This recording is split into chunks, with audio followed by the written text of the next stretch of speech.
ஓம் சாய்ராம். ஸ்ரீ சாய் சஹஸ்ரநாமம் ஸ்ரீ நரசிம்ம சுவாமி அருளியது. ஸ்லோகம் 23. ஓம் அதிநம்ர ஸ்வபாவகாய நமஹா. பாபா உருவத்தால் மட்டுமல்லாது உள்ளத்தால், அவர்தம் செயல்பாட்டால், வாழ்க்கை நடைமுறைகளால் பக்தர்களுக்கு ஒன்றை மட்டும் உறுதியாக மனதில் பதிய வைத்தார் என்றால் அது அவருக்கே உரித்தான பணிவுடைமையே ஆகும்.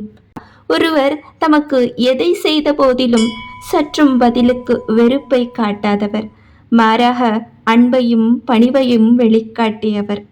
எல்லோராலும் போற்றப்பட்டு வழிபட ஆரம்பித்த பின்னரும் மௌலானா ஜவஹர் அலி தம்மிடம் கற்பதற்காக பாபாவை அழைத்தபோது தயக்கமின்றி அவருக்கு சேவை புரிந்தார் நம் சாயி.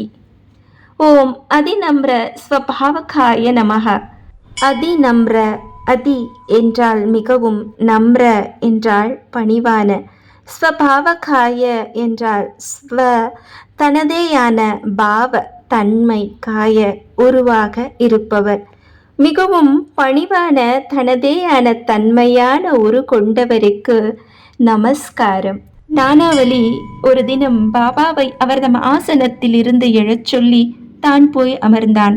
நானாவலி கேட்டதும் தன் ஆசனத்தில் இருந்து எழுவதற்கு சற்றும் தயக்கம் காட்டாதவரான, பணிவே உருவான பாபாவை ஓம் அதிநம்ர ஸ்வபாவகாய நமஹ என்று போற்றுகிறோம்.